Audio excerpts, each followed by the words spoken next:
أعوذ بالله من الشيطان الرجيم بسم الله الرحمن الرحيم اللهم صل على محمد وآل محمد وعجل فرجهم السلام عليكم ورحمة الله وبركاته الحمد لله الذي عرفني نفسه ولم يتركني أعمى القلب۔ دوستو، آج موضوع گفتگو ہے عورت کے متعلق کچھ احادیث آپ کے سامنے بیان کرتے ہیں۔ سب سے پہلے مسلم شریف سے ایک حدیث مبارک کا ترجمہ۔ ساری دنیا ایک متاع زندگی ہے اور دنیا کی بہترین متاع نیک عورت ہے، اور دنیا کی بہترین متاع نیک عورت ہے۔ ترمذی شریف کی حدیث مبارک کا ترجمہ: جو عورت اس حال میں انتقال کرے کہ اس کا شوہر اس سے راضی اور خوش ہو تو وہ عورت جنتی ہے۔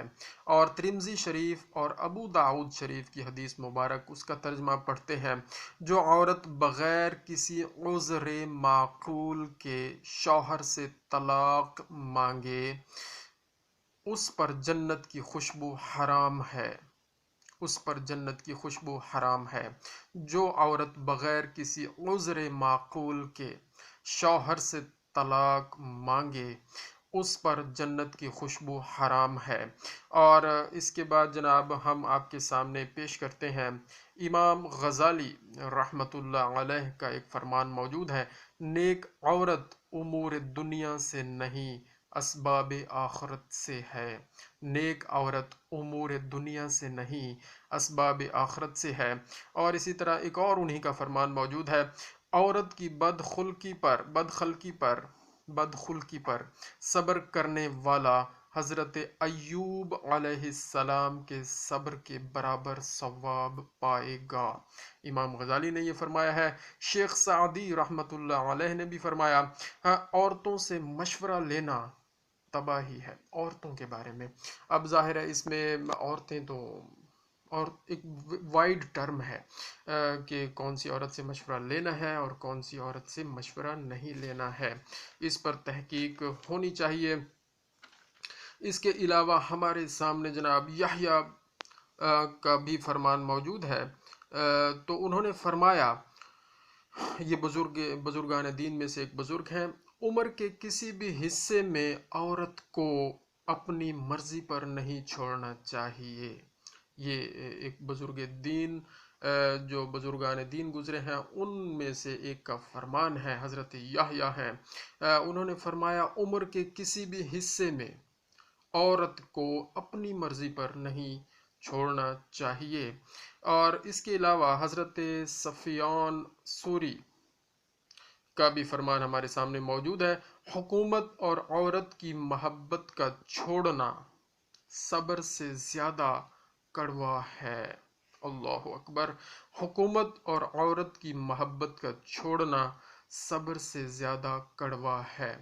تو یہ فرامین ہمارے سامنے تھے، ہم نے آپ سے شیئر کیے، لیکن اس میں حقیقت ہے کہ دین اسلام نے خواتین اور عورتوں کے جو حقوق بیان کیے ہیں وہ اور کسی مذہب میں بیان نہیں کیے گئے۔ پہلے زمانے میں عورتوں کو عزت و احترام کی نگاہ سے نہیں دیکھا جاتا تھا، اور آپ کو معلوم ہے کہ زمانہ جہالت میں اور زمانہ جاہلیت میں بیٹیوں کو زندہ دفن کر دیا جاتا تھا۔ تو دین نے کیا کیا؟ ماں کا رتبہ دیا، بہن کا رتبہ دیا، بیٹی کا رتبہ دیا، بیوی کا رتبہ دیا۔ تو یہ ادب اور احترام صرف دین اسلام میں عورت اور خاتون کو موجود ہے۔ آپ کے سامنے فرامین بھی موجود ہے کہ ایک بیٹے کے لیے فرمایا گیا ہے کہ والدہ کے قدموں کے نیچے جنت ہے، اور ایک شوہر کے لیے کہا گیا ہے کہ تیرا دین جو ہے نا، نصف دین یہ تو نکاح کرنے سے مکمل ہوگا۔ ظاہر ہے وہ بیوی جو اس کی بنے گی وہ اس کے دین کو مکمل کرنے کا سبب بنتی ہے۔ اور بہنوں کے بارے میں بھی ان کی عزت و احترام کے بارے میں بھی موجود ہے۔ اور اسی طرح مولا علی علیہ السلام کا ایک فرمان میرے ذہن میں آ رہا ہے، اس کا مفہوم یہ ہے کہ اگر تیری بہنیں موجود ہیں تو ان کے گھر جب جاؤ تو خالی ہاتھ مت جاؤ، کچھ نہ کچھ لے کر جاؤ۔ اور وہ بندہ بڑا ہی یعنی کہ لعین ہے، اللہ معاف فرمائے۔ یہ مفہوم میں آپ کو سنا رہا ہوں، ایگزیکٹ ورڈنگ آپ خود چیک کر سکتے ہیں اور پڑھ سکتے ہیں۔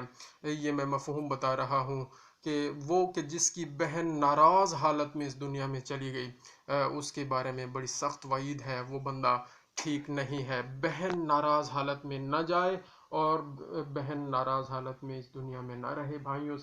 بھائیوں کو چاہیے کہ ان کے حقوق کا خیال کریں، ان کی خبر گیری کرتے رہیں، ان کے بارے میں ان کی جو خدمت وہ کر سکتے ہیں کرتے رہیں۔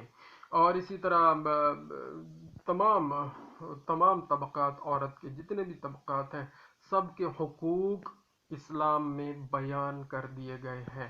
ہمیں پڑھنا چاہیے اور اس پر عمل کرنے کی کوشش کرتے رہنا چاہیے۔ جزاک اللہ خیرہ۔ اللہم صلی علی محمد و آل محمد وعجل فرجہم۔